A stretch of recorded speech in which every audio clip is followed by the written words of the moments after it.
Hi, my name is Jake. I'm the creator of Bright Sun Films. I've been doing it for quite a while now. And this is my new documentary called Closed for Storm. It's my theatrical, I guess not theatrical, but it's my directorial debut. And I'm looking forward to it. I'm looking forward to talking to you about it. Hey, what's up? My name's John Shaw. I'm the producer of Close for Storm, and I'm also a freelance video producer. And yeah, I'm excited to be here and talking about Close for Storm. 3, 2, 1. Ladies and gentlemen, Jazzland is officially open. Let's have some fun.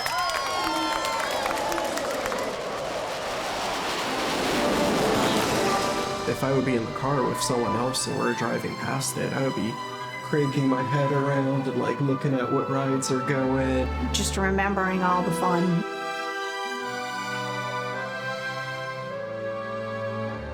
I'll be back soon, unless the hurricane comes and destroys everything. Ha ha ha. Hurricane Katrina is now designated a Category 5 hurricane. It was a feeling of like pure terror.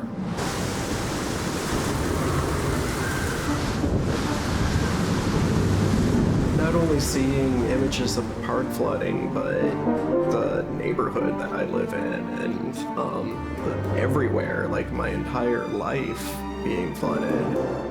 Physically, if you walk the park itself outside, it really didn't look that bad. It's when you went into the actual facilities that you saw the level and the extent of the damage.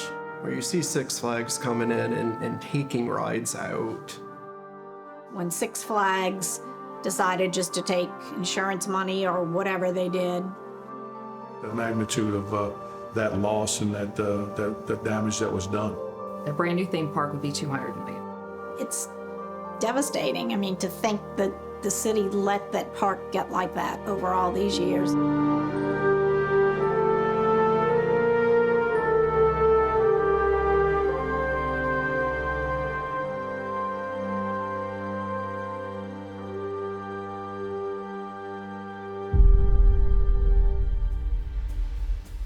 That is the trailer for the soon-to-be-released documentary, Closed for Storm. And this is Factual America. Factual America is produced by Alamo Pictures, a production company specializing in documentaries, television, and shorts about the USA for an international audience. I'm your host, Matthew Sherwood, and every week we look at America through the lens of documentary filmmaking by interviewing filmmakers and experts on the American experience. Subscribe to our mailing list or follow us on Facebook, Instagram, and Twitter at Alamo Pictures to be the first to hear about new productions, to find out where you can see our films, and to connect with our team.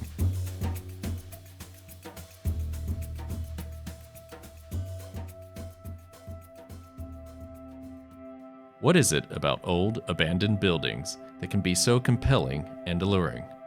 We find out today as we welcome filmmakers Jake Williams and John Shaw to the podcast. Their film, Closed for Storm, is about a theme park left for ruin in the aftermath of Hurricane Katrina 15 years ago. Closed for Storm shows Six Flags New Orleans in its glory days and current state of abject dereliction. Along the way, the film also captures the broken dreams and fleeting aspirations of a community still looking for hope. We find Jake and John in the eye of a different kind of storm here in the summer of 2020 as they joined us from their homes in Hamilton, Ontario, Canada, and Baton Rouge, Louisiana. Jake Williams and John Shaw, welcome to Factual America. It's good to have you guys, finally get you guys on the program. Jake, you're in Canada, right? Yeah, just outside of the city of Toronto. Yeah. Yeah, and how are things there? Are they a little different than they are south of the border? Arguably better than the United States currently, but that's a pretty low bar to cross. So we're doing good. Yeah. So and John, you're in Louisiana in Baton Rouge, is that right? Yes, I am. Things are probably a little bit better in Canada than for us down here. We're thankfully not leading the charts in cases right now, but we're not doing great. So. But you actually, I was in Texas in March, and I remember hearing things out of your way. It wasn't looking great back then, but have things settled down at all? It wasn't looking great back then, and it's probably not much better. I mean, we relaxed our rules quite a bit in May because the governor was under a lot of pressure. We live in a predominantly red state, and people are, very anxious to get business back to normal. And unfortunately, we're kind of facing the consequences of opening up too early, and we're kind of slowly starting to backtrack it. Yeah. In fact, Vice President Pence is in Baton Rouge, like right this moment, talking to the governor and stuff, trying to, figure out exactly what's going on. So I don't know if that's a good sign or a bad sign.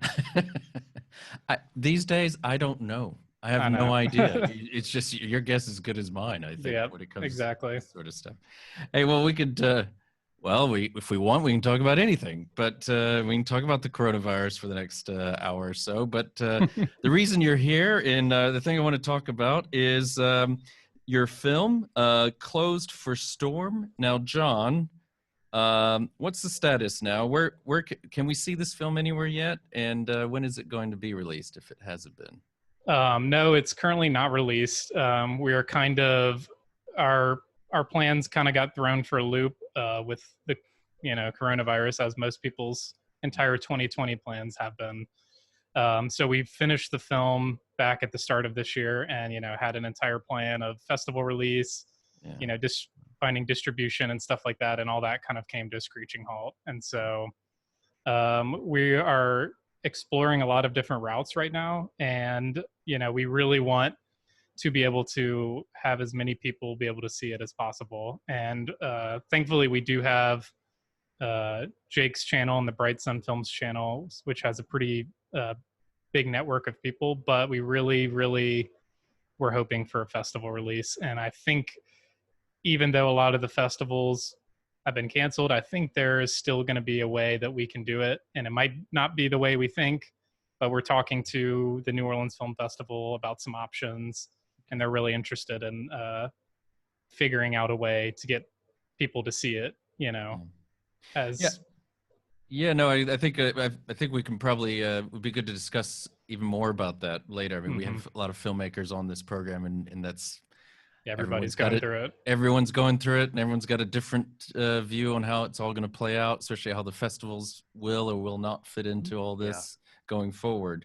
But let's focus on the film for now. And Jake, since except for me, I may be the one person, probably the only person in Europe maybe who's seen this. I don't know. Probably. Jake, and thank you for the screener link. I appreciate it. Jake, maybe you can give us a synopsis of the film. I mean, basically, there is an abandoned, pretty mainstream American theme park smack dab in the middle of New Orleans.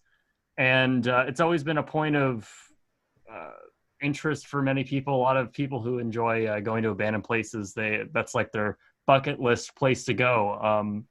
And it's become this kind of weird cultural icon as sort of a lasting monument of Katrina, if you will.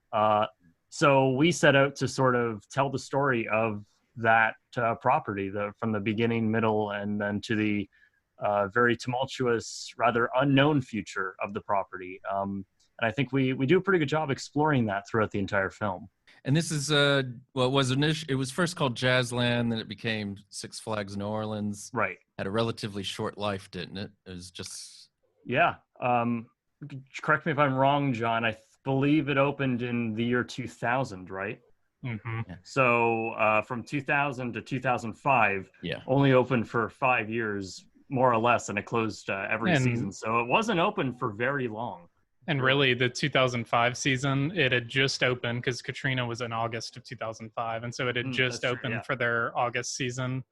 They started like kind of in the summer, and so like they were just kicking off their August season, and so I think it was really only like 4.5 years, and only I think 2.5 under Six Flags brand.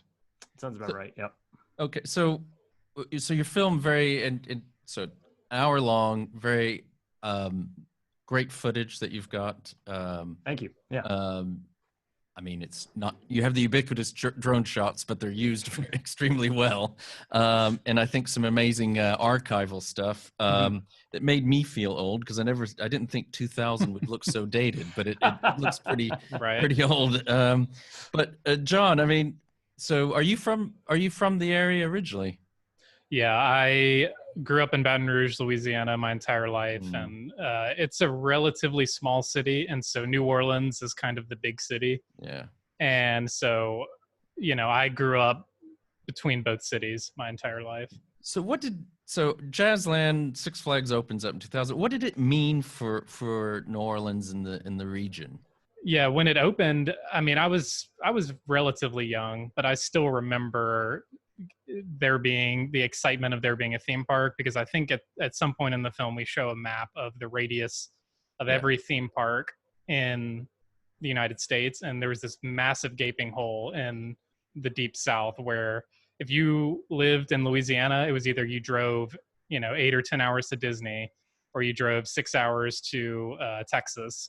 And so I just remember being so excited that we would finally have a theme park that we could go to, and there was relatively small little fairs and stuff, but it was really exciting. And I even remember I was 6 when the park actually opened the first time, and I still remember to this day the excitement of seeing all the commercials and all that. Okay. I mean, you read about that map, and I was noting that I had been to just about all those theme parks. Yeah. But New Orleans didn't have one when I was exactly. Yeah, it was a great spot. So I think this would be, if it's okay, you've shared some clips with us, and I want to share those with our listeners, and for those who are on YouTube, you get to see it as well.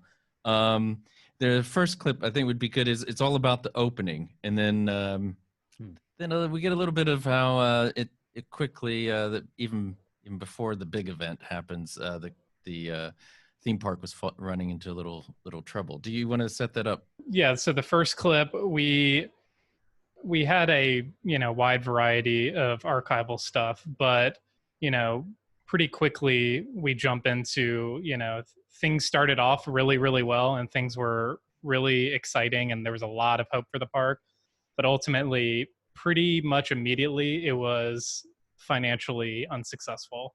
And so let me chime in too, John.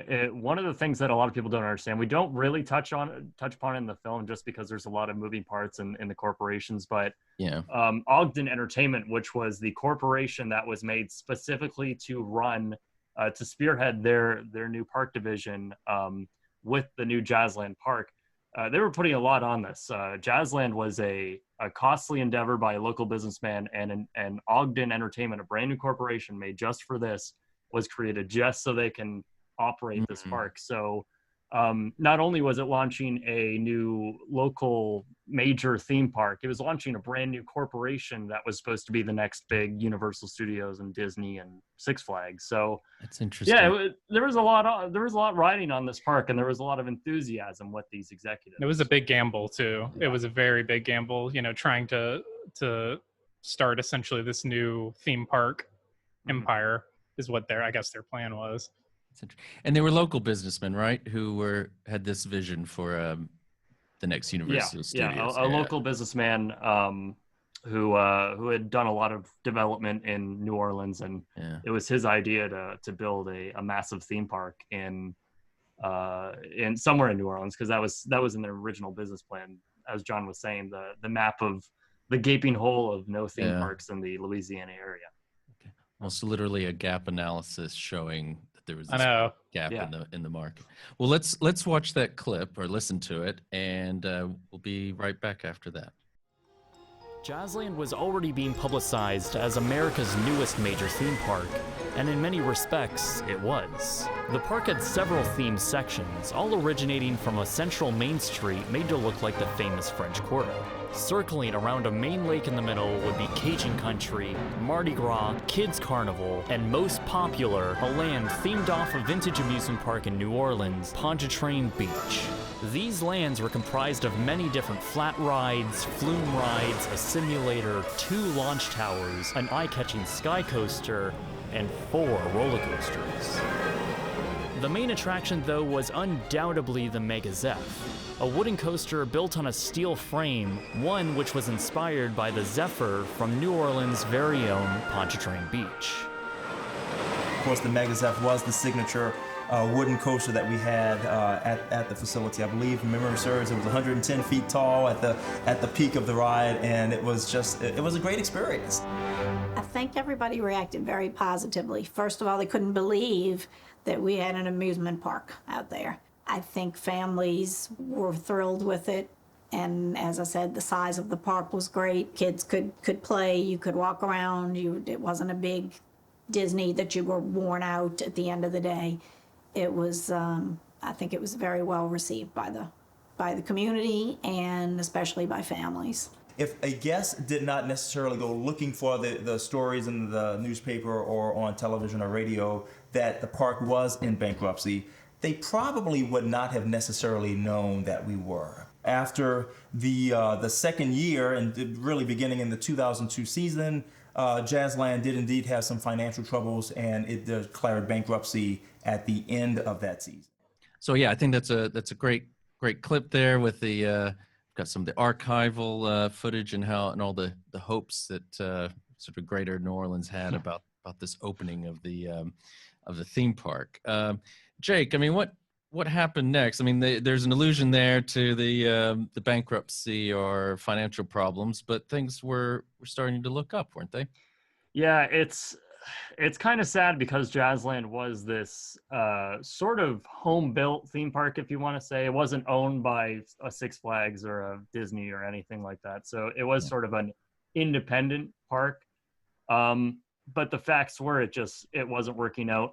They weren't seeing the attendance, and they were millions of dollars in liabilities, and they had to declare bankruptcy at one point or another. And their only lifeline really was Six Flags, who stepped in and bought the park and turned it into something that they wanted to do. So really, Jazzland only lasted for a couple of years, and it was quickly turned into what many thought was the corporate theme park, or the corporate side of everything that sort of stepped in and swayed all the local politicians and sort of made it to what they wanted.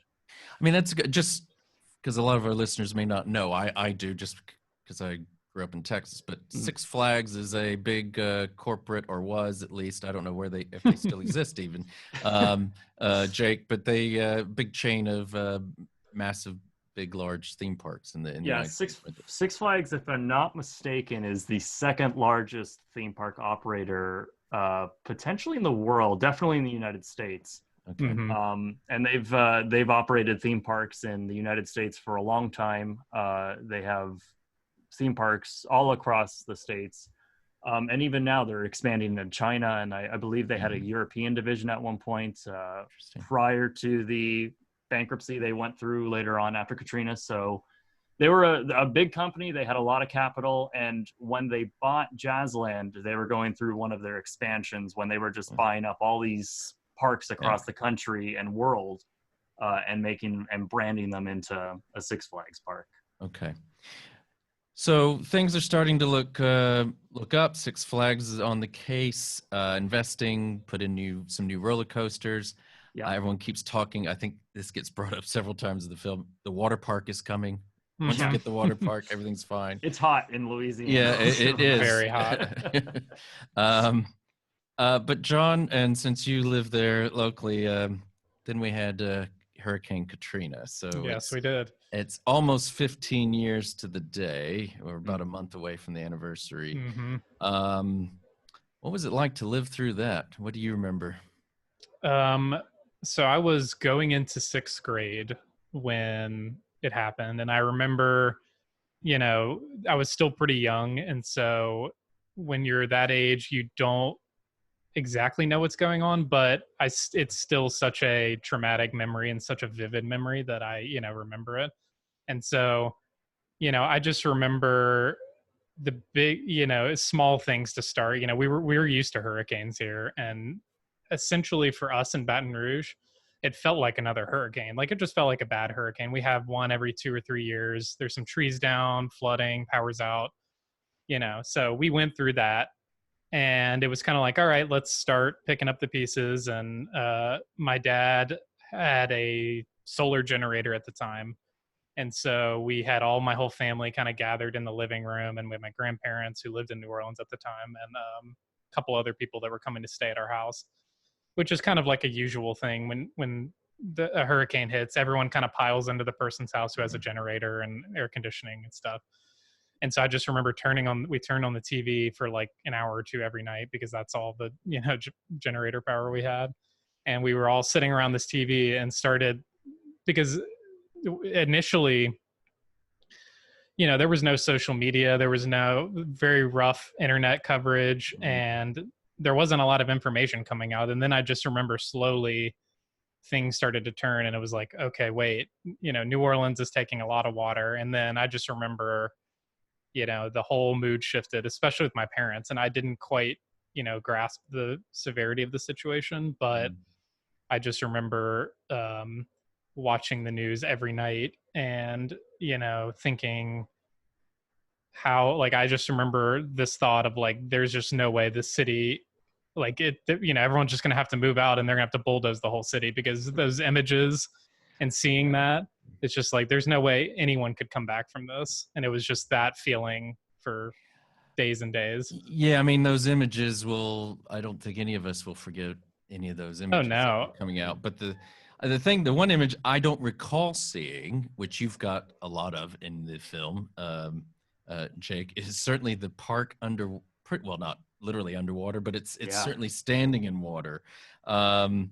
And then that takes us to where we are today, I think, Jake. I mean,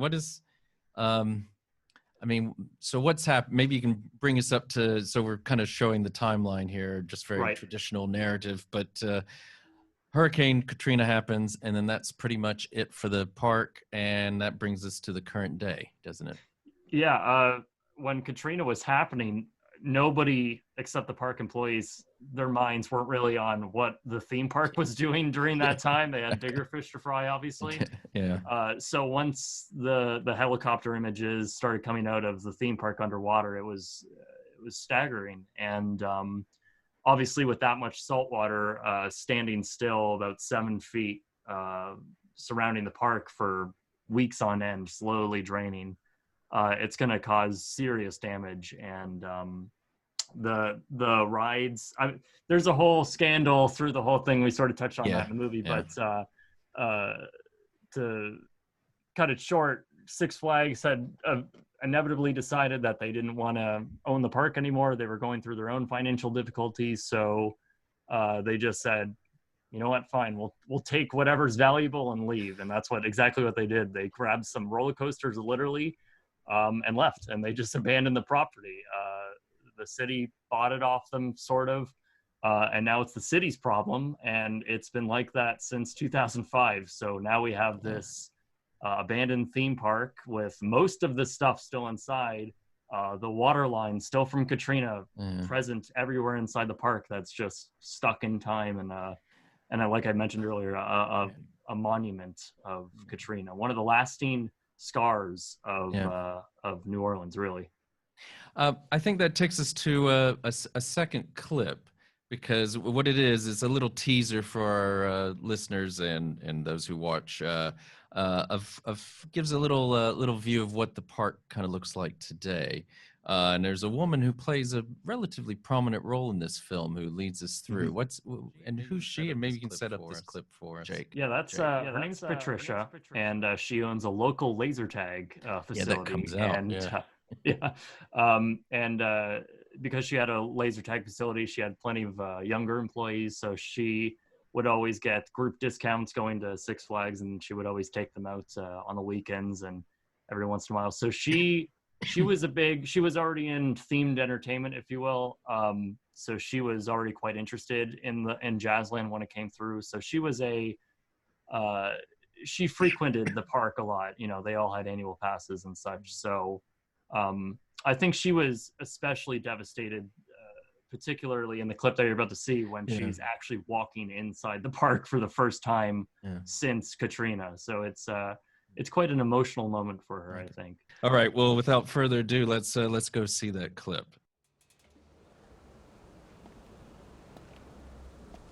This was the main street.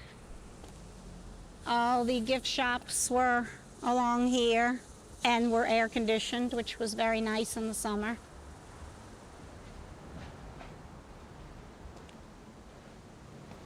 This is heartbreaking to see. As the graffiti says, this could have been beautiful, and it was very beautiful.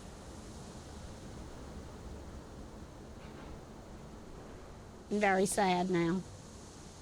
We would come several times a year, had many, many good times out here. So here we are at Megazeth. Obviously, the riders waited in here for Megazeth to come around this way and pull up here. It is obviously very overgrown and pitiful. Jocko used to live up on the top of the building. He was this big jester guy who would laugh at you and squirt water on you. This is where you lined up the queue line here. One thing that's, well, many things that are striking about the film, but how did you gain access to the park? Are you allowed to say? I mean, you have this day scenes, a few day scenes, but you've also got quite a night scene, and someone's with you, but Right. where you're, when people finally see this, but how did you gain that access? You've got urban explorers in there as well. Was that a challenge? Yeah, we the urban explorers actually were in there illegally. I'll preface that, but no, we I went through a due diligent process to go through the city to get the permits. We sort of went the same route as Hollywood movies, Jurassic World and Planet of the Apes were filmed inside the park. They only utilized the parking lot. So we thought, if we're going to do a documentary, we're obviously going to need permission to go inside so we can have some time to actually film the park. So like I said, we went through the Hollywood route and we rented out the park as if we were Hollywood, large Hollywood production. So it wasn't cheap, but I think it was definitely vital to tell the story. Otherwise we'd be doing it very guerrilla style and very illegally, and it probably wouldn't be easy to bring cinema cameras inside the park and do all that sort of nonsense. And to touch on that, there's been a few, I mean, in Louisiana, there's a heavy interest in this park. And, through the years, countless and countless people have taken pictures, videos. And so it's almost every single one of them gets access to the park illegally. I mean, it's not hard to get into, but it's very dangerous and they have a lot of security and stuff. And so, I think armed security too. Armed security. And so this is really the first documentary, at least that I'm aware of, that has gained legal access and has filmed everything legally. Whereas a lot of other people, take the much easier, but, much more illegal route of, breaking and entering. Yeah. Okay. Well, I think wow, I can't imagine what your people financing this project thought when you told them you had to rent out a... That would be me. Yes. Well, there you go. You just have to answer to yourself. But, exactly. So, I mean, it's 15 years on, nothing's changed. We don't want to give away any endings, though maybe it's not giving away anything that's to say that things are still kind of still very much up in the air. But there's talk about even demolition. And then, John, we've got this third clip that we'll share with listeners. And it starts off with discussing about New Orleans East. And maybe since you're the local boy, you can give us a little bit of a introduction what that's about. Why, maybe for those of us who are not that familiar with New Orleans, what is it about New Orleans East? And then Sure. New Orleans East is a very different part of New Orleans. It's a very suburban, low income part of New Orleans that is generally in a pretty big flood zone. There's a lot of different neighborhoods that make it up, but for the most part, I'm sure everyone's heard of the Lower Ninth Ward, which received some of the worst flooding. But for the most part, it's pretty low income and predominantly low income area of New Orleans. And New Orleans is a very diverse city, but the part of New Orleans East where the park was built, in general, the residents were told, hey, if you buy your property out here, your value is going to go up because look at, houses in Orlando around Disney World. It's like that was the plan of you buy your house here, you are going to increase in value. The park's going to turn into a resort. It's going to take, there's so much land out there and it's so cheap that all these people. And so now when you go out there, it's like a ghost town. There's the park, and then there's these random little neighborhoods where you could tell were built around the same time. And I think in the clip, we're driving through one of them, and we interview a resident who lives by the park. And so for the most part, it's a very different part of New Orleans than you see, the French Quarter and Bourbon Street and stuff. Okay. And that's where the park is located too. I think it's worth mentioning as well. Yeah, and I think, take it back to the guys who are originally developing it. Kudos for them to try to do. Oh yeah, it was a great location. Absolutely. That part of New Orleans. Yeah. So, well, why don't we do that? We're going to give our listeners a bit of a break, and while they're having that break, they can listen and/or watch this clip from Closed for Storm. And we'll be back with Factual America in a couple of minutes. You're listening to Factual America. Subscribe to our mailing list or follow us on Facebook, Instagram, or Twitter at Alamo Pictures to keep up to date with new releases or upcoming shows. Check out the show notes to learn more about the program, our guests, and the team behind the production. Now back to Factual America. The people in New Orleans East are not given credit for the quality of life that they really do have. It's a nice neighborhood. There are great people that live in New Orleans East. But you see comments all the time about crime or trash or something that's always so negative from people that haven't even driven there, that don't know what's there. It's a nice neighborhood and they're wonderful people, but they're having to fight this perception issue. City Hall employees should never be put in a position where they're making development decisions. That was some of the things that the developers sold us with, saying, oh, it's going to be just like you living a block away from Disney World and your property value will soar. But since Katrina, 2005, it's been sitting, dormant, empty, in ruin since that time. So how is that going to make a positive effect on your home and your value of your home when you got an eyesore like this?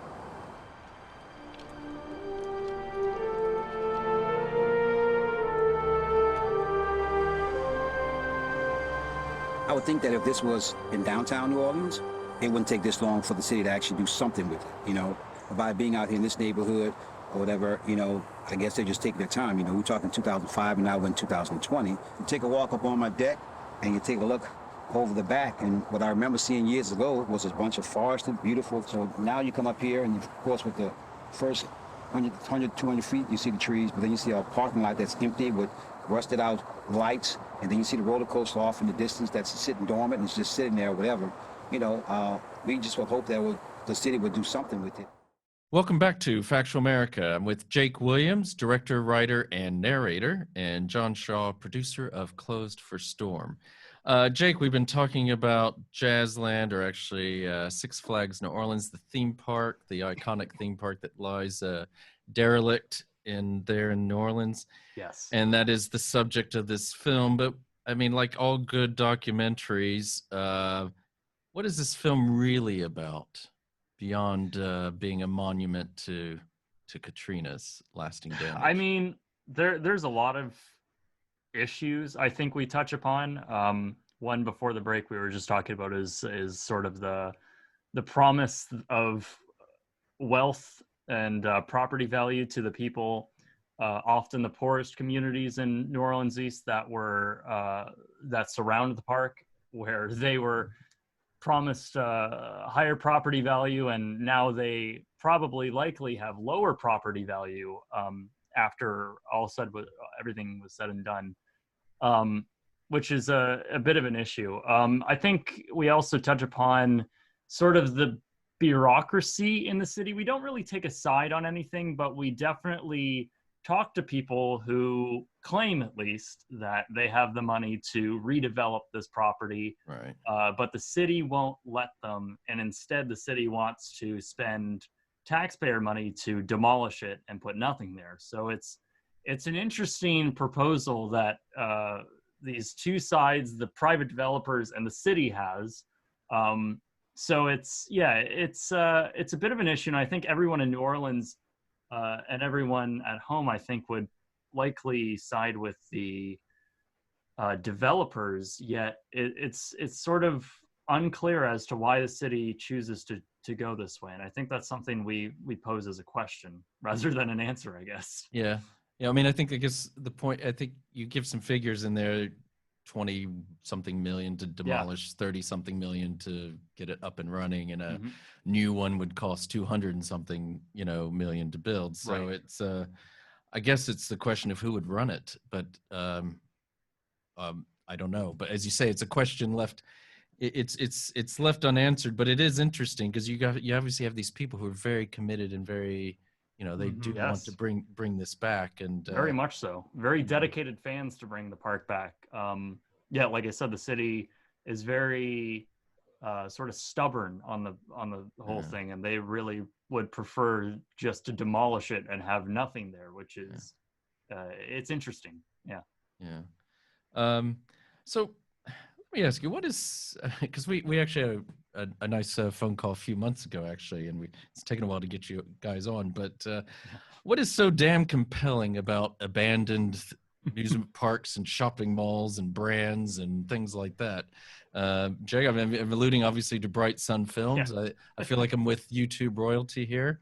But what's drawn you to this subject matter? Because it's very, I find it interesting. I mean, I speak as someone who's got my wife's got a book at home called photo book called Derelict London, and my daughter found out about this. She goes, well, I would like to see something about an abandoned hospital. I'm like, you're in luck. I know where you can go. So maybe fill us in, Jake. How'd you get to this place? Yeah, I mean, I think for me, I've been trying to ask myself this question for a while too. It's sort of a weird cultural thing where people are fascinated on this sort of thing. And I think for me, it's the nostalgia and the idea that it's something like a mall or a theme park, which I visit obviously every time I can, and it's something of a pleasure and fun and entertainment. And then when you see the complete opposite of that, or something that's sort of stuck in a different era, a different state, the vast stark contrast between the two is just so fascinating. And for me too, it's like, how much money is being wasted on something like this, right? Yeah. In the case of Six Flags New Orleans, I mean, the city owns it, but they're spending hundreds of thousands of dollars on security every year, at least. It's a fascinating part of economics, as well as how these buildings all across America and the world just become abandoned. Like, how does that happen? And so I've sort of taken it upon myself to tell the story, and I think we did that with this specific film on this specific property. Yeah, well, I mean, just so clue, and we'll have links in the show notes, but you've got a YouTube channel that's Bright Sun Films, and you've got a few different series: Abandoned, Bankrupt, which I've thoroughly enjoyed. Thank you. I mean, I would say, if you don't mind me saying, I think, and this what it struck me is that at your heart, you're like a historian, a business professor, and a bit of a sociologist, all rolled into one, with a sort of keen eye for innovation and as well as hubris and maybe arrogance. I mean, same thing. I've been in the corporate world. I've seen this. You buy an innovative company or whatever, and 5 years later, they're closing it down. Right? Yeah, it's fascinating. And why does this? I mean, I did an MBA dissertation on this. I mean, it's one of the, and you have it with this one. I mean, Six Flags, all gung ho, put I forget you. I think you give us the figures. You're really good with giving us looking at financials. I know it's as someone who's of this mindset, I really appreciate it. But or even your example on one of your you look at Target Canada. I mean, I was just struck. I was just gonna bring that up too. Yeah, 130. Why open 130 stores and then turn right around and say, no, it was a mistake, and 2 or 3 years later, and you spend all that money, and how that money could have been spent otherwise. Let's give a figure to that money too. That was $5 billion. Transition. I just did a whole thing on Target Canada a couple of weeks ago too. $5 billion to enter a country with supposedly a business plan, opening, like you said, 135 stores or something like that across the country. But and remember, the Target, this is a $1 billion brand in the United States, but they didn't know what they were doing. So I think it was 2 years later, closed everything, cut their losses $5 billion down the drain, and they abandoned all their stores in Canada. It's insane. It is. I mean, you'd think, well, maybe 10 stores in maybe the Toronto area or something, but I mean, this is not meant to be a business school class or something, but but it is compelling because I mean, I find it. It's just that you think about it. Well, instead of spending that money, how that from society resource standpoint, I mean, obviously it created some jobs when they refurbished all those stores and things like that. And so bring it back to this film. I mean, it's same thing with Six Flags, but still, okay. Katrina happened, but I think you have one of the developers pointed out that it wasn't just Six Flags New Orleans they shut down. They shut down, I know, Astroworld in Houston. Yeah, Astroworld. And they didn't even try and sell off anything from that park. They didn't even try and sell the property. What they did was they closed Astroworld and then just demolished it. They didn't do anything with it. They thought it would be more financially viable, which it ended up not being, by the way. They thought it'd be more financially viable to the company to just shut down the theme park revenue center and just demolish it. It's just bizarre how Six Flags thought it was in a weird bankrupt mindset in that time where they thought, let's just close the parks, demolish them, get rid of them, cut them from our balance sheet, and restructure. It's just bizarre. Yeah, I mean, I think you could do a whole separate just podcast just looking at this whole phenomenon. Oh yeah. Which if you're not scared away, we'd love to have you back on. Well, I'm enthusiastic about it. So. Well, you and I both. Now, how many other people in the world are there? I'm assuming John is too. But absolutely. So Jake, you made reference to this, and then that this is your directorial debut, at least from a feature length. So is this something that is this where your career's heading, or at least where Bright Sun Films is heading in terms? I mean, I'd like to think so. I've had an inkling to do a feature documentary for a while, and I guess YouTube has sort of been taking up all my time since then, and the idea of making a feature film on Six Flags sort of fell into my lap, and then all my friends in Los Angeles, they started pushing me to make it even something bigger and better, and start using these cameras and bring it to Los Angeles. We'll edit it and do sound mixing and all that. So it started out as a very small project. I thought I was just going to film it on an A7S and call it a day, but it ended up turning out to be this huge other different thing. And especially for me, who I've done stuff on for digital. I've been doing digital stuff and stuff on YouTube. It's been relatively small scale stuff. Yeah. So transition into something like this was a big step for me. But I think for my first film, we did a pretty good job, and I'm quite proud of it. And the people who helped me, especially John and Nick, our post-producer, everyone did such a great job. And I'm really proud of it. I really am. And hopefully this marks the next step for Bright Sun Films in the future for me. Well, I think so. I mean, you certainly have, even if you just stick specifically with the sort of subject matter we've been discussing the last 5-10 minutes, I think you've got plenty of material. I'd say, especially now. Yeah, especially now. Yeah, I mean, John, how did you get involved with Clothes for Storm? So I have been a fan of Jake since the beginning. I've watched all of his videos. I'm a huge nerd for this kind of stuff too.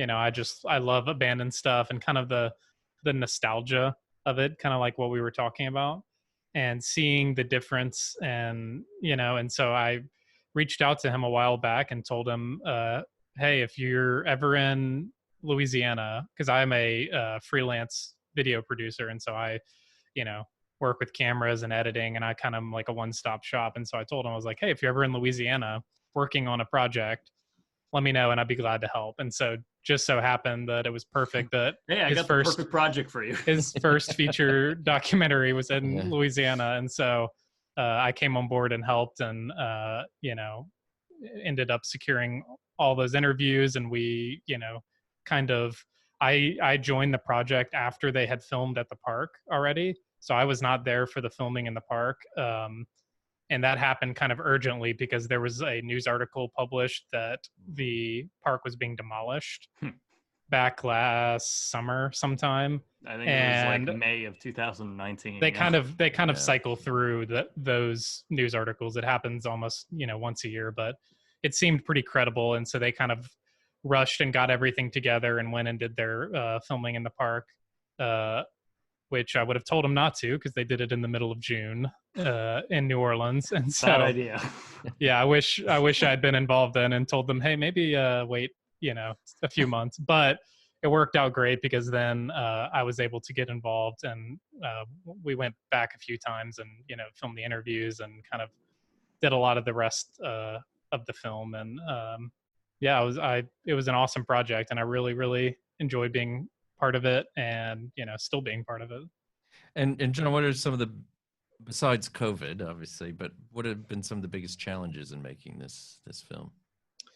I think some of the biggest challenges have been, besides COVID, when we were getting first of all, finding people to interview was tricky because there's not a lot of public records about who worked there, who was involved. And so we kind of worked our way back and found as many people as we can. But a lot of people were hesitant to be involved because either they still had affiliations in the theme park world or Six Flags world. And a lot of people, with a documentary, you never know which way a documentary is going to side. And so, despite our best efforts of telling people, hey, we are going to take a pretty neutral stance. Six Flags made some mistakes, and the city of New Orleans made some mistakes, and everybody's kind of made mistakes to get the park to this point. So we're not tossing any blame at anybody in this documentary. But I think a lot of people were concerned about that, and so I think that was a challenge we faced in terms of finding interviews. And then I'm sure the actual filming at the park had its own set of challenges, just physical challenges of the heat, the wildlife, the bugs, the Well, the cicadas were loud and clear, I can tell you that. Yeah. There's an entire population of them out there, I'm sure. Believe me, the sound editing for the film was not easy because of the cicadas too. Yeah, exactly. Middle of June. Hey, that's what happens down here.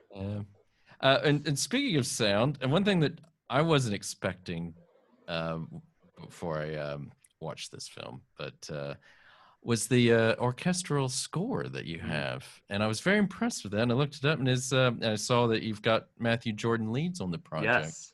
How did that happen? Matthew and I are actually really good friends. We've been talking he's done work for me on the YouTube videos in the past. So obviously when this project came to light, I was obviously going to ask Matt because he's the best of the best. He wrote a absolutely fantastic score, and we had it recorded live in Budapest, actually, at all places. I noticed that. And it sounds fantastic. He did such a great job. He's a brilliant guy, and he's gonna go places, that's for sure. Yeah, no, I was very impressed. It was like straight, it's a good film, but I wasn't expecting that. It was like I came to, and it fits so well. Yes, because I know he does a lot of different styles. I mean, he's not just orchestral. Well, but he actually does a lot of stuff for Disney too. He's a lot of stuff for Disney World specifically. So I think the Americana aspect, the theme park feel of the film, especially in the earlier days when we're discussing it, it really comes alive, I think. And but not even that. Like the emotional parts and the dramatic stuff in this Yeah. film, he really brings it alive, and the main theme, just he did such a great job. Yeah. I really can't praise him enough. Yeah, and I mean, so you're got the question here's what's next. I mean, I guess it's trying to get this film released somehow in front of as many people as possible, and I gather those discussions are ongoing. But what about after this project? What's next for you, Jake? Oh man, I don't know. No, this is Oh, you can this let project John have that one. for such a first-time director. It's I think pretty one note for me. I'm tunnel vision on this, but I think afterwards, sky's the limit. I would love to do another film at some point, but obviously, like I said, my focus right now is trying to get the film out and properly distributed in the best way possible. But it's a bit of a task right now.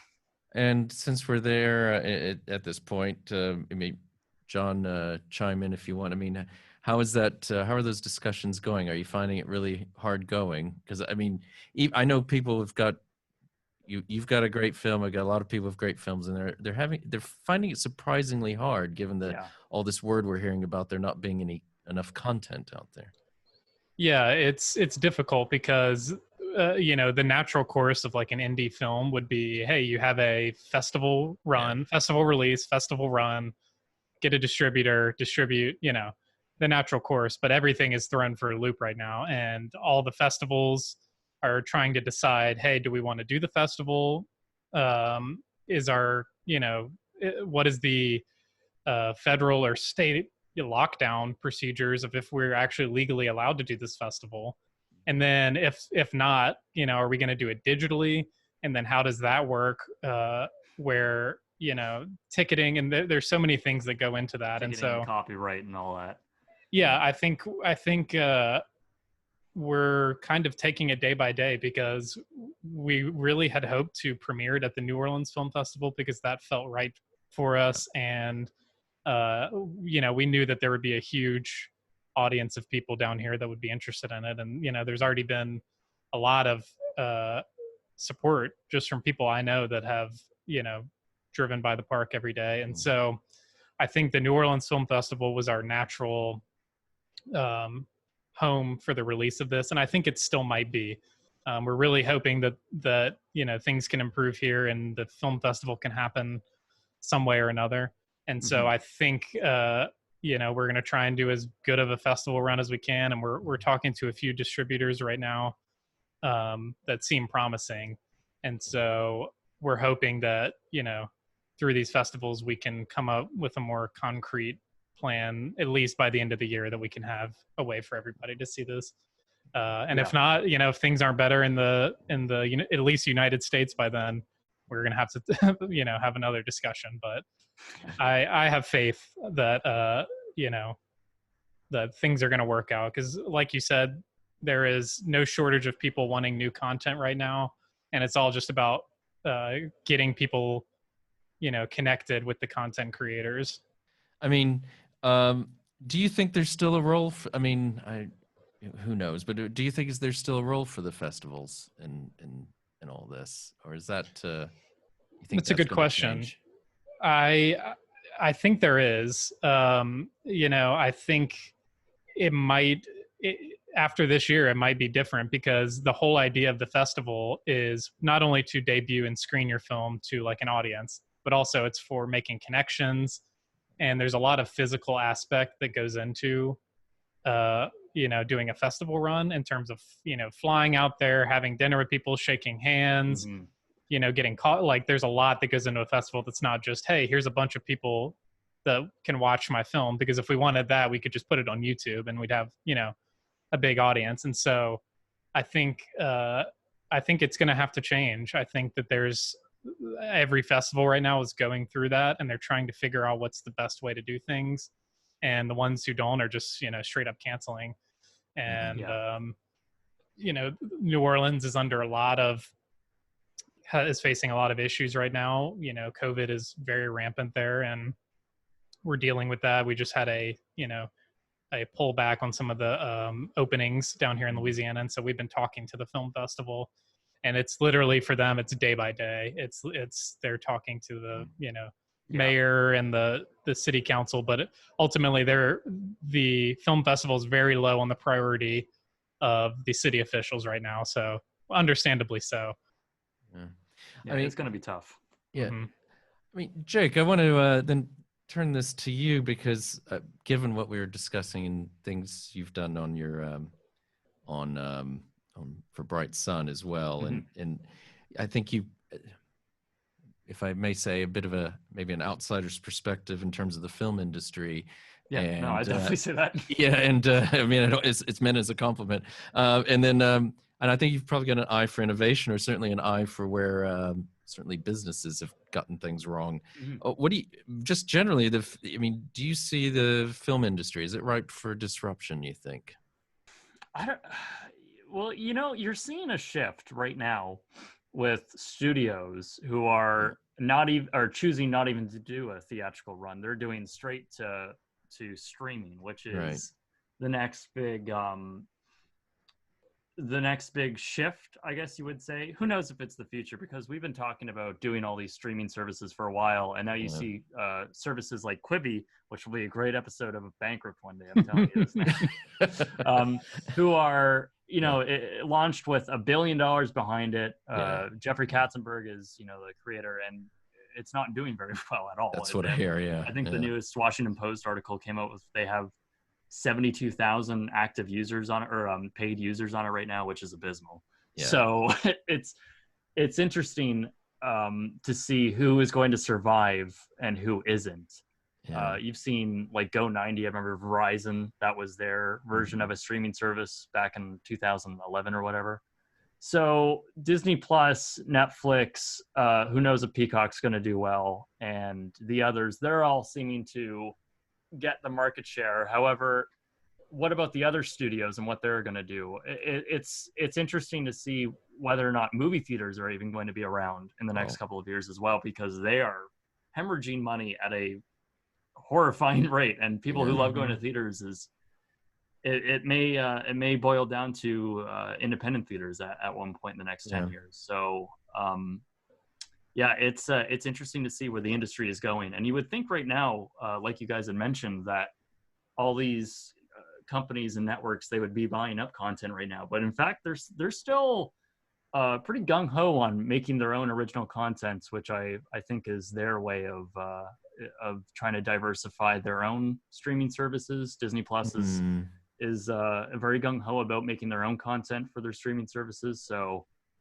yeah, it's going to be interesting to see where the industry shifts, especially after this, because I think COVID is going to be quite a pivotal moment in all of this. That's what's going to be interesting, I think, going forward when we're talking about that shift, is that, everyone's going to want their own streaming service and everyone's going to want their own content. And then it's going to get to the point where everything, I think there's going to be this war kind of like of all the streaming service. I mean, we're already seeing it, but I think it's going to get even worse, where everyone is producing their own content for their own streaming service. And it's going to essentially be like, like where everyone's paying for cable television all over again with all these different, or even different streaming services. Or even go further back. It's almost like the old, the broadcast networks, isn't it? It's like you got your few main ones, and then that's it. Yeah. You can oh, sorry, John, go ahead. No, I was just going to say, and it all it does is make it even harder for independent people, I think. It's going to be very Do you guys know about Quibi? Have you guys done your research on it? Yeah, well, so the answer is no. I mean, in the sense of the proper research, we did, we heard about it. We knew it was coming out. And so talking to people, oh, well, here, because we actually have some shorts. And we're, well, maybe we can get the shorts onto Quibi. But then, everything haven't heard too many good things about Quibi. First of all, I don't know how to approach them. And if, and I don't know who is allowed to approach them in terms of, I don't know. I don't really know how a lot of these, it kind of gets back to this thing you were saying, sort of business plans. I don't know what kind of business plans these people are working with, basically. Right. Yeah. If, there's a great Wall Street Journal article about them that just came out. It is just fascinating. How they thought this was going to work and how they thought it was going to succeed. It's been a whole calamity. So I think it'll be a good episode of Bankrupt one day for me, Okay. because it is. Oh yeah, it's good. That's it. Yeah, absolutely. And you said that was in the Wall Street Journal recently. I'll go have a look because I think it was Wall Street Journal that posted it. Yeah. I'm sure I can find it. Yeah, no, I think it'd be very interesting. I think it's the whole. I mean, it's a horrible situation we're all in, obviously, in the world's end, and it's affecting a lot of people. But it is a very interesting time because of how things are going to be changing. And I think every single week there's something that is unprecedented that's ever happened. Especially 'cause John and I are both very young, so it's like we're growing up in this whole new era of everything. It's like growing up through the Spanish flu. It's bizarre to see how everything is changing, and it's got to be even year to make a movie. Yeah, and it's got to be even more bizarre for the two of you, like witnessing what's happening in America but not being here, and seeing it's a whole different perspective. I'm sure everyone here looks a lot crazier. Actually, I don't know that we look crazier than we are, because things are pretty crazy down here.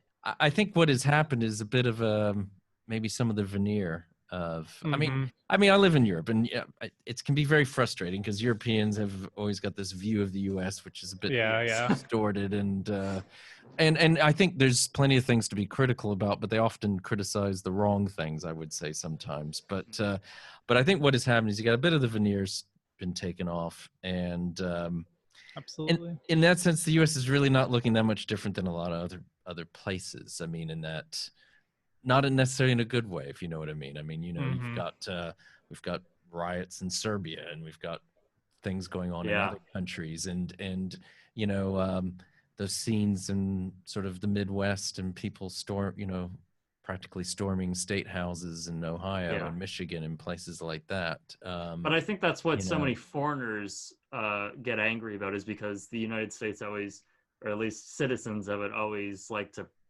preach that they're better than every other country, or the best country in the world. But then you see these series of events that, like you said, very much parallel other countries. Yeah, I mean, it's interesting. We had the guys from there's a Baywatch documentary that's going to come out. And, cool. And we did a podcast on that a few weeks ago, and so the guy Jeremy Jackson, who was one of the actors on the show, was there, and he's talking about what it was like to go to Europe in the 90s as a teenager with David Hasselhoff, and he paints a very bleak picture of Europe that I think is a bit exaggerated.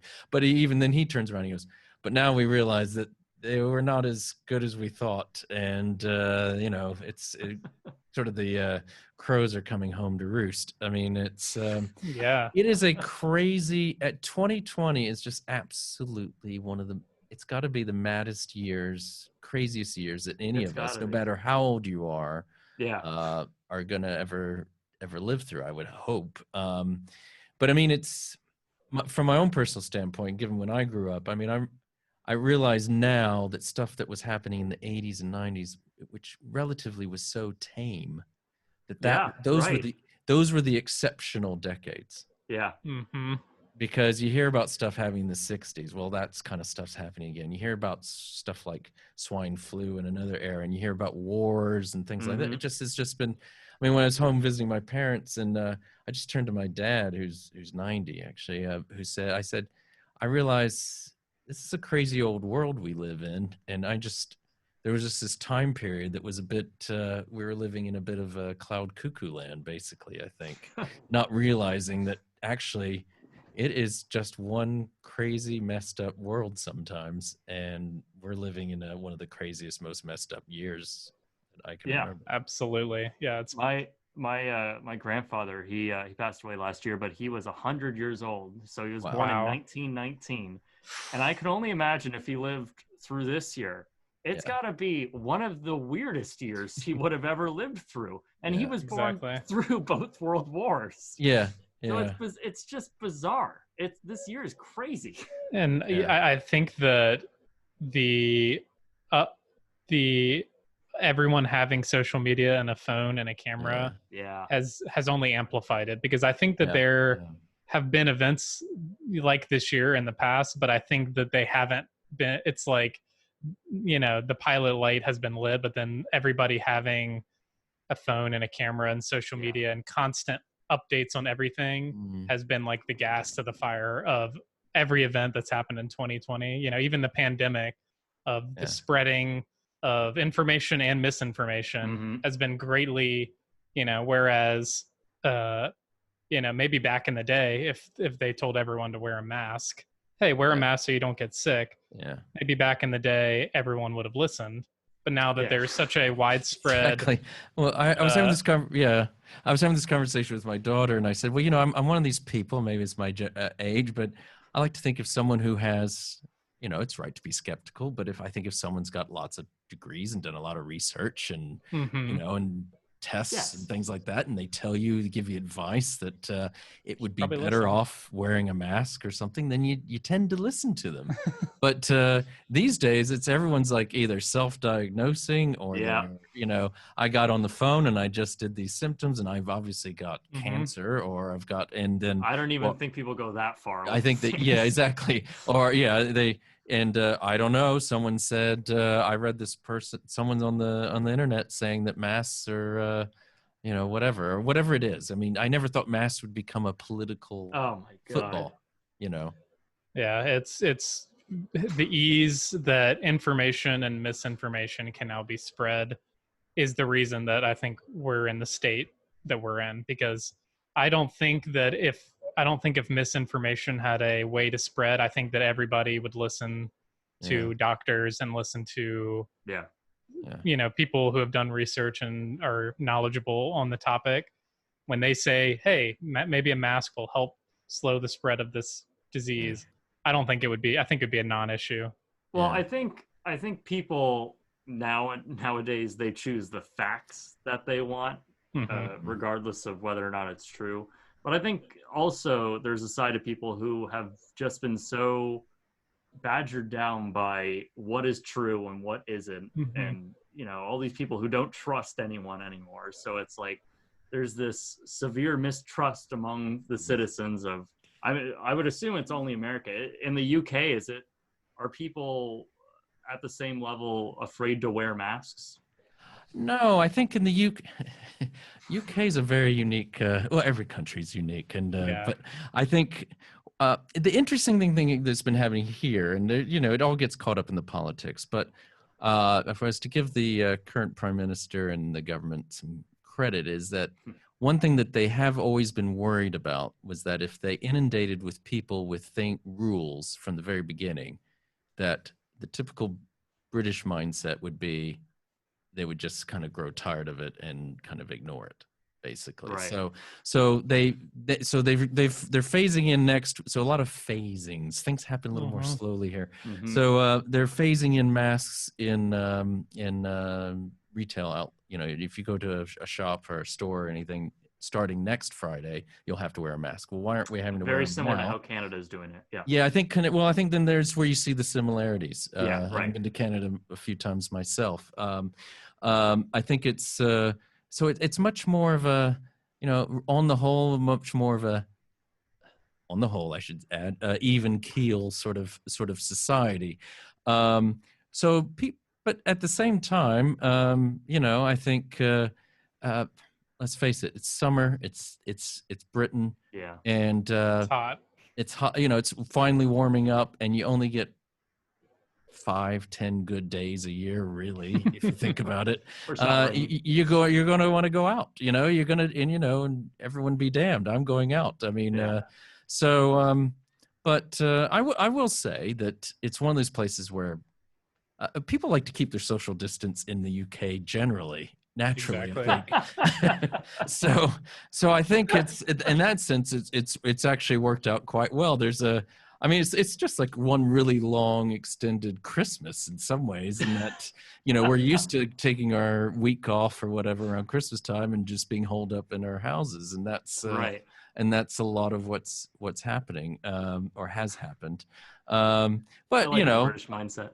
Yeah, I drive to the studio I'm about 45 minutes away from where I live, and each time there's there's a few more cars on the road and this sort of thing. So I think there's also a realization that this can't.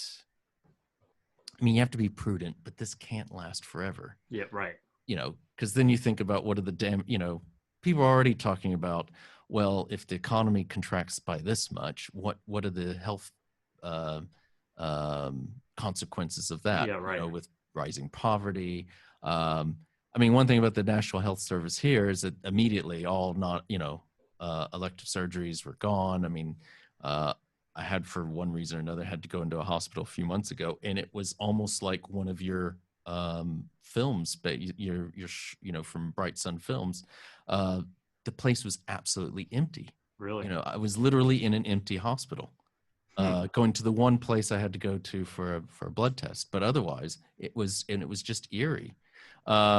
So, you know, they've been able to do that. They're not worried about being overwhelmed yet or ever, maybe. But I think people also realize people aren't going in to get tested for other things, and it's going to start having an impact that way. So, in many ways, we're all in this together. We're all flying blind, and